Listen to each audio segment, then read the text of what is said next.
I used to be an anchorman on ABC News for 21 years. Health news now. One of the world's most commonly prescribed medications may be providing a big bonus. Early on in my career, I had a panic attack on television. Researchers report people who take cholesterol-lowering drugs called statins for at least 5 years may also lower their risk for cancer. But it's too early to prescribe statins slowly for cancer production. That does it for news. We're going to go back now to Robin and Charlie.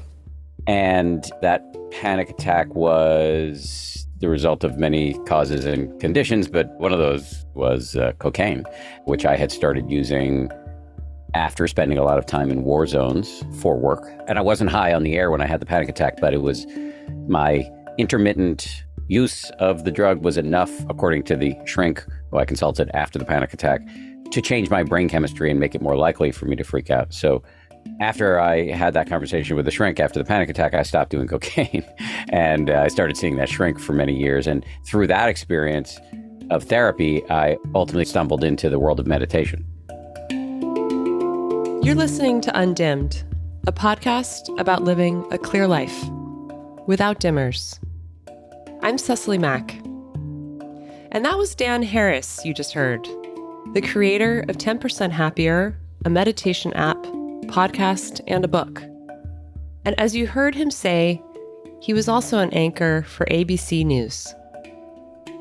On today's episode, Dan and I talk about drug use and misuse, cultural attitudes surrounding various substances, the power of meditation in living any version of a clear life, and even intentional use of MDMA, despite conscious abstinence from other drugs.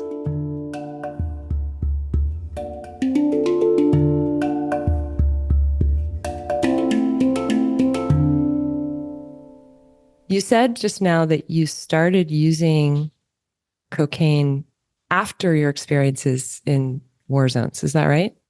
Yeah. So the first time I ever did cocaine was I was 32, I think. I had been a social drinker and occasionally smoked weed, although never really liked it that much, all the way through college and my 20s. And it was only when I came home from having spent time in Iraq and Afghanistan and places like that that I started using, I guess, what you might call hard drugs.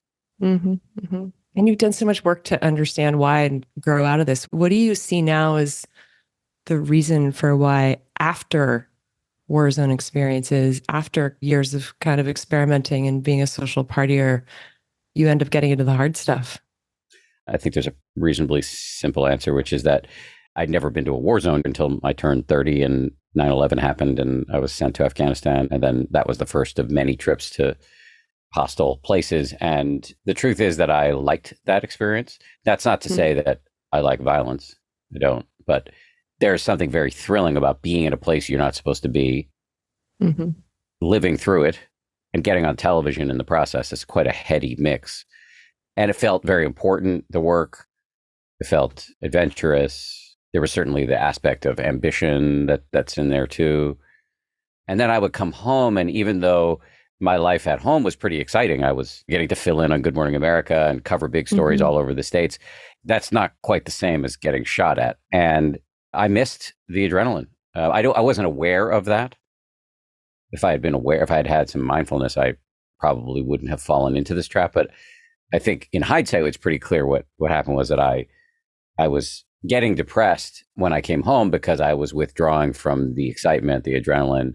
So when somebody offered me cocaine, which had happened many times before, I actually tried it because I was feeling like shit. I had this whole long period of time where I was consulting all these doctors, trying to figure out, did I have some sort of physiological problem? Was there a gas leak in my apartment? Like I was just trying everything to figure out why I did not feel well.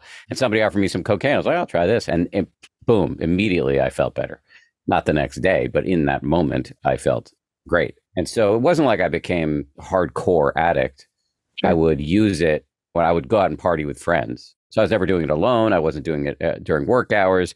But once in a while on the weekends, I would go out super late and do a bunch of cocaine. And I really liked it. I had a very similar experience with cocaine for a number of years. I actually used it to offset some of the heaviness or slowness after a few drinks. So it was very typical to go out to the bars or go see my then husband DJ on a Friday night or whatever it was, and start with a cocktail, have a second, be social, and then just feel like I was kind of losing my edge, partially because I was just tired, frankly. And it was a great way to kind of like pick up and offset the dullness of alcohol, feel that buzz and excitement of confidence and let's go after it again.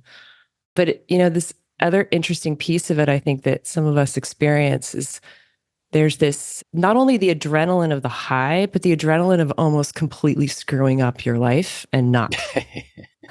Like, Yeah. Yeah. I got away with that again. That's what I hear a little bit in the connection, maybe with the Warzone experience. I remember I used to be present for quarterly board meetings for $1 billion Silicon Valley startup. And I used to do this thing where I'd have a drink with dinner. And then I would have one last drink before going to bed, just enough to feel a little bit buzzed, but try to reach that line of not being hungover at all in the morning. And there was this kind of thrill of, I did it again. Like I made it again. Did you have anything like this where you were kind of also getting the secondary thrill of not completely screwing up this vibrant career, even though you had this more kind of secret or less visible partying side of you during those big years?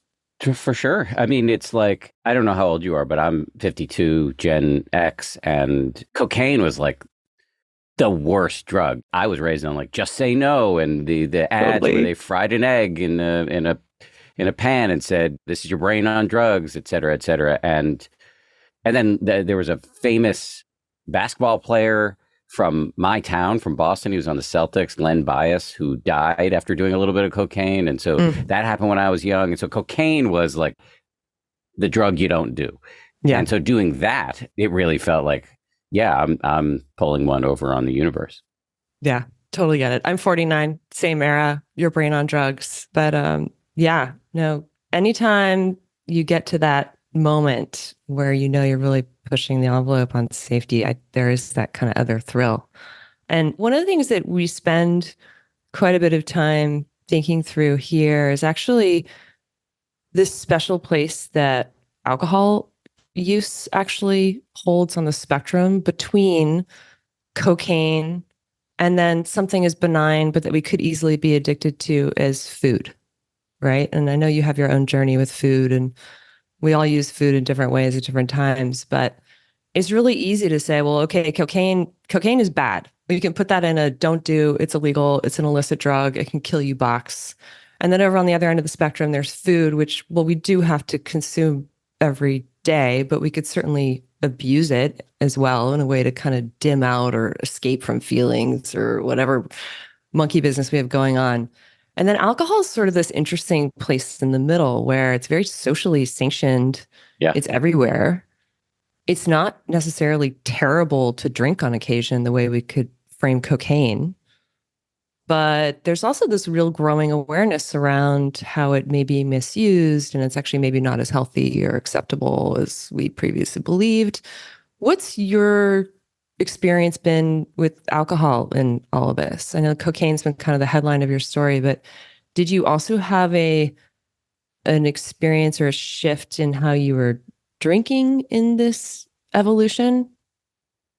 Yeah, I was never that big of a drinker. I mean, I liked it. My parents were big wine drinkers, but I didn't do it that much. I didn't crave it per se. And actually, so when I quit doing cocaine, I did not stop drinking.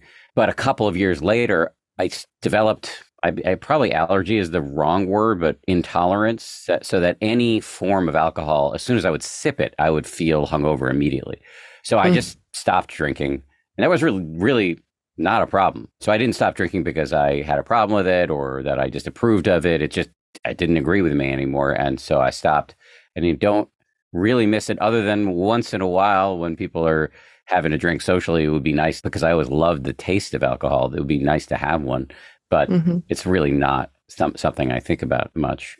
But back to what you were saying before about our attitudes culturally toward various substances. I mean, I think it's safe to say that our attitudes as a culture around different substances are totally fucked up and completely contradictory and unhelpful. The fact that weed was illegal for all these years, like, have you ever seen somebody get into a fight high on weed?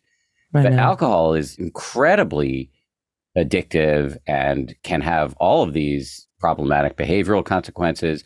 again, I'm not against alcohol, but like, let's just view things clearly here. If I was going to pick which one would be less harmful for most people, it would be weed. I think any substance can be used well and can be misused. And so I would even put cocaine in that category. I am not an absolutist or a fundamentalist or anything like that. If somebody's doing coke, I have friends who've done cocaine recreationally for 30 years and are extremely healthy. Once every 3 months, do they have a big night? Yeah. Do I think it doesn't appear to be a problem to me? I mean, who am I to judge? But I think the conversation around substances is evolving in the right direction. I think it's just been deeply jacked for a long time, to say nothing of our attitudes toward psychedelics, which seem, according to the data that have emerged thus far, to be extremely helpful, like deeply helpful. And yet we're criminalized and demonized in all sorts of unhelpful ways. I think you could add on top of this the criminal justice implications, especially around weed, disproportionately falling on African-American men and women. And so I like the way the conversation is evolving, but it's worth pointing out that it's been pretty messed up for a while. Yeah. I think about this quite a bit because I feel like the wool was pulled over my eyes for years, at least with regard to alcohol. One of my experiences since stopping drinking was discovering that I had breast cancer and treating breast cancer successfully. But one of the shocking elements of that journey was finally seeing in black and white from resources like the American Cancer Society and the World Health Organization and the NIH that, hey, alcohol is a group 1 carcinogen. And starting to kind of pull on that thread and seeing the similarities between how big alcohol is marketed and how the big tobacco playbook went. Yeah. And it's alarming. What was it like when you discovered you didn't want to drink anymore, or you couldn't drink anymore? Did it have any impact on your social life or in your family or friends? What was that process like for you? It was uncomfortable, but not as uncomfortable as quitting drugs, because I was in a social scene where people did a lot of cocaine and ecstasy and drinking. And the fact that I wasn't staying out until 9 a.m. anymore, I lost some friendships, or certainly grew away from people. And that was very hard. By the time I quit doing alcohol, I mean, that stuff was already baked into the cake. So I don't think anybody was particularly surprised. But yeah, it's socially awkward. I grew up with parents as well who were very avid wine drinkers. And so there were definitely some strange conversations when I stopped drinking with them, but it wasn't massively tense or anything like that. The really hard part was, I don't know if I was physically addicted to cocaine. The doctor I saw for 10 years after I quit never thought I needed to go to rehab or anything like that. But I was definitely psychologically addicted. And so it was wrenching for me to stop that, and had all of these social costs that were hard for me. Did you ever have the thought that, hey, you should be able to moderate? Like, why can't I just do this sometimes and behave like my friends who kind of dabble with cocaine and feel like they can get away with a night out every once in a while? Why can't I do that? Did you ever go down that road? Oh, I had that argument countless times with my shrink. I think his point, and I don't remember exactly what his counter argument was, but it was something along the lines of, well, this is a very addictive drug, so you are playing with fire. And 2, you clearly have a delicate brain chemistry. So you're not only playing with fire in terms of addiction, you're playing with fire in terms of your career. And so I think that argument carried the day. I will say that after I retired 2.5 years ago, I didn't start doing cocaine or anything like that, but I do once in a while, maybe like once a year or twice a year sometimes, we'll do some MDMA with my friends. But I see MDMA, formerly known as ecstasy, I see it as quite a therapeutic drug, and it definitely comes with costs. Like, I make sure that there's nothing on my calendar the next day, and I'm not mixing it with anything else. I don't drink, or, as we've established, but I find those evenings to be what I missed about quitting drugs in the first place.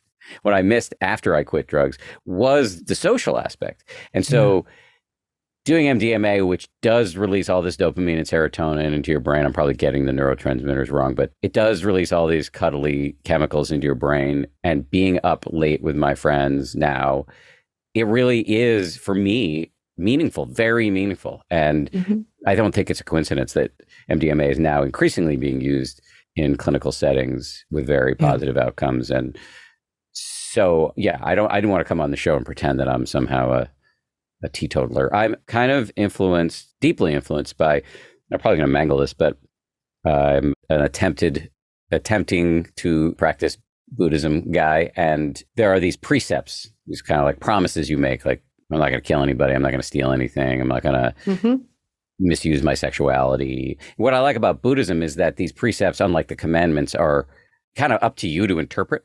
And one of the precepts is not misusing intoxicants to the point of heedlessness.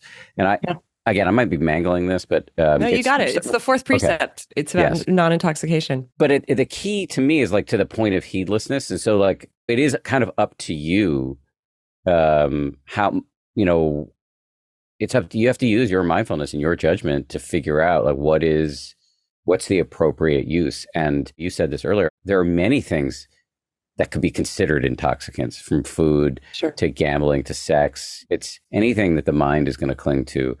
And so these are very personal decisions. They're based on your physiology and your history and your family history and the place you are in your life. And so I've come to my decisions for now, but I don't make judgments about other people unless they're harming other people with their intoxication. Yeah, we're very similar in that regard. And I actually use the word dimmers or the word escapist for how to describe these various things that we might use just to not feel what we want to feel. And I love your share about MDMA. I'll tell you myself, I had gone many years without any intoxicant, with the exception of coffee, if you want to call coffee an intoxicant, until just a few months ago. And in a therapeutic setting, I actually had my first MDMA experience in ages. And it was an interesting experience to go through that kind of mental exercise of, okay, I'm going to consume something that is going to, pardon my French, but really fuck me up. Like, I know I'm not going to be able to be in my usual controlling, fully present, accountable form as I usually am for at least the next 6 hours. And as you said, through the next day. And there was almost as much energy around that for me as there was just the experience of taking this empathogen and having the MDMA journey. What was it like when you had your first MDMA experience after all these years of being so committed to not doing, quote, drugs, or kind of emerging from what you had self-described as not the healthiest relationship with both cocaine and MDMA? Did you have a nervousness going into it? Or like, what was that piece of that first experiment like for you? I was totally nervous, definitely nervous. I did it on my 50th birthday or thereabouts at my 50th birthday party. I think I was just about to retire from ABC News, but I knew I was stepping down in a month or something like that. My wife was a little nervous given my history, but it was fucking great. It was hilarious. And I don't actually, the experience of being on the drug to me is not a dimmer. There's a dimmer in the hangover, because for me, I usually take it in the evening and I stay up late and I don't sleep well. And so the next day, it's a little bit like the soul has left the body. But the drug itself is, for my brain, doing something very valuable. My factory setting is frosty New Englander. And the drug itself is you called it an empathogen. I mean, that's what it is. Yeah. I'm sitting in a puddle around a bonfire with my best friends by the ocean and enjoying every nanosecond of it in ways that I can have a great time in those exact same circumstances, no drugs. But I think this particular molecule heightens the enjoyment of all of that and is a great bonding experience for me. Yeah. And yeah, so I was nervous, but it was awesome.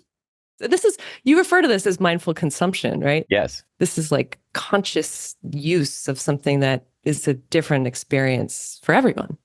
Yes. And humans have been ingesting molecules in ceremonial, very wholesome ways for millennia. So I think it's not uncommon for people who get quote unquote clean to be abstemious and sort of fundamentalist about all quote unquote intoxicants. And I think for some people, that's what they need for themselves. And I'm all for that. Yeah. Do what is best for you, and do what is best for you under the guidance of a skilled mental health professional or a sponsor. So I'm all for that. But for some people, it's actually a little bit more complicated. And there are ways to use these molecules, these medicines that have been around for millennia. And I don't think we should, for those of us for whom it's healthy, I don't think we need to take it off the table. Absolutely. Rick Doblin, whom you may know, who's the founder of and runs MAPS, which is going to be the organization we get to thank for making MDMA legal here pretty darn soon. He describes use of MDMA as similar to surgery. When you need it, you can go have surgery and it can be enormously helpful, but it's not the kind of thing you want to do every day, every week, or maybe even every month. It's a strike attack for a specific purpose, really benefit, and then move on with your life. So Rick knows way more about this than I do. I probably wouldn't use the surgery because that maybe makes it a little bit more heightened and grave than I think it's like. I would go do, I have never ginned up the courage to go do this, but I would go do an ayahuasca ceremony, for example, but not because I have some acute need, or it's more like a curiosity, a desire for personal growth. And with MDMA, it's more like, it's really the social piece. We as a culture do not put adequate value on the quality of our relationships. What's interesting is you probably know a lot of people like this. There's so much focus on optimizing your diet and your sleep and your exercise routine and all that's cool. Like, I mean, as long as you don't take it too far, I get it. You want to be healthy. You want to live as long as possible, et cetera, et cetera. I'm totally on board with that. However, if that's your goal, and I think that's the goal for many people, the data seem to suggest that sleep, exercise, and diet are not the top variables. The top variable is the quality of your relationships. Yeah. And so for me, the interest in MDMA is about that. So it's not like surgery, which I would not look forward to. It's more like about social hygiene and understanding that the quality of my relationship, something I've overlooked for too long, is the major contributor to the quality of my life. Plus, it's just fun. That's kind of where the MDMA falls for me. Yeah. I think that brings us to one of the real challenges that I hear people talk about in cutting alcohol out of their lives is that, and I mean, my journey, I also didn't do an AA or a recovery or rehab path. I just made a decision and it was the right decision for me. And here I am. But I do hear people say frequently that it's not necessarily that they like getting drunk or that that's even the goal. I mean, frankly, being drunk isn't honestly that fun. It's what happens around it. And we have such a dependency, it seems, in this culture. And I imagine professionally for many people as well, on having a drink to connect. Yes. And it helps us with our inhibitions and our self-consciousness. I heard this thing the other day about how one of the first things that happens when you have one drink, particularly as a teenager, if you start in those earlier years, is I'm going to use the word mindfulness consciously here, your mindfulness or your awareness of what other people are thinking of you is one of the first things to fall away, which can be so liberating. Mm-hmm. And I want to kind of get in a little bit on how a mindfulness practice or a meditation practice can relate to a commitment or a journey to using things like alcohol, or if it's a food addiction or cocaine addiction, whatever it is, less. And I know that you came to meditation and mindfulness through the work that followed your public panic attack. But I have a chicken and egg question, which is, after all this research you've done, all the people you've spoken to, does the mindfulness practice make it easier for people to abuse something less? Or is it the abusing something less that opens the door to a mindfulness practice? That's a good question. My experience and my hunch is that it's yes and, that they work well together, just the way like mindfulness and therapy work well together. You can think of them as complementary modalities. So reducing harmful substance use is a path. It's a thing we can do to do our lives better. Practicing meditation is also one of those things. And I think they intertwine quite nicely because your capacity to be awake and aware will go up if you're not drunk or hungover a huge percentage of the time.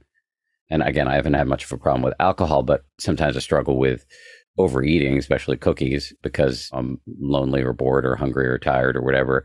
Having the self-awareness that one can generate through meditation can help me see, like, why am I going into the second sleeve of Oreos right now? Like, what is going on here? It's like you can kind of wake up, and hopefully it's as your zombie hand is reaching for the first bite of food or whatever, or for the first sleeve of Oreos. And again, I'm not anti-Oreos. I'm not. I try to not to be anti anything, because I don't think, with very few exceptions, I don't think it's the substances, whether it's food or alcohol or whatever, that are the problem. It's our relationship to them. And so what meditation can do, I think, is help you understand, like, why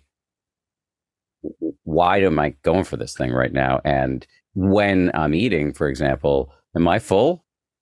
Am I still hungry? Am I eating this thing and not that thing because I have some subliminal agenda to look like somebody I saw on Instagram recently? What is going on here? What's actually pulling the strings? And so I find meditation is really helpful with that. Does that all of that make sense? Yeah, absolutely.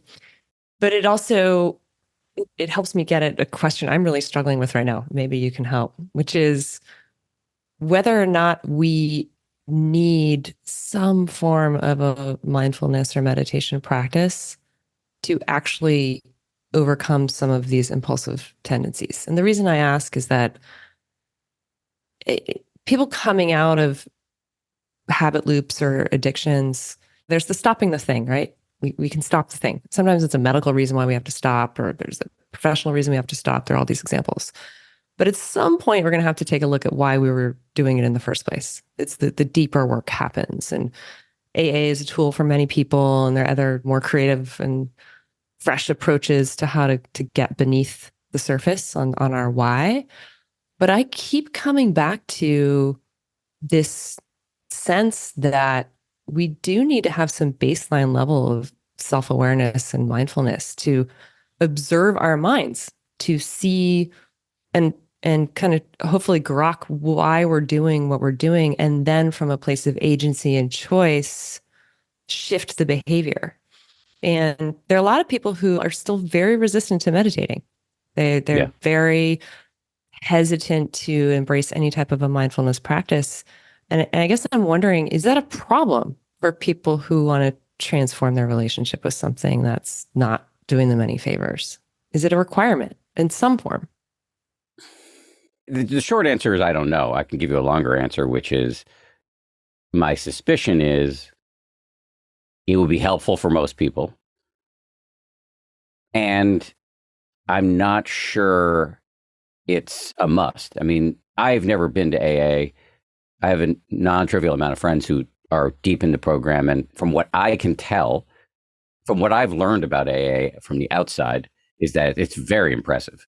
And it's not for everybody, but for those who use it, it's a very interesting and kind of brilliant program. And I think you can do AA and successfully not abuse substances anymore without meditation. I think the self-awareness that's generated through the meetings where you're talking about your history and hearing about the history of other people, where you have the social support of those meetings and your sponsor, I think those are all things that have been shown to help people. And in AA, there is prayer and meditation. So it's not necessarily mindfulness meditation, it can just be figuring out what your higher power is. It could be Jesus. There seems to me, as a non-expert, to be plenty of evidence that you can do this successfully without meditation.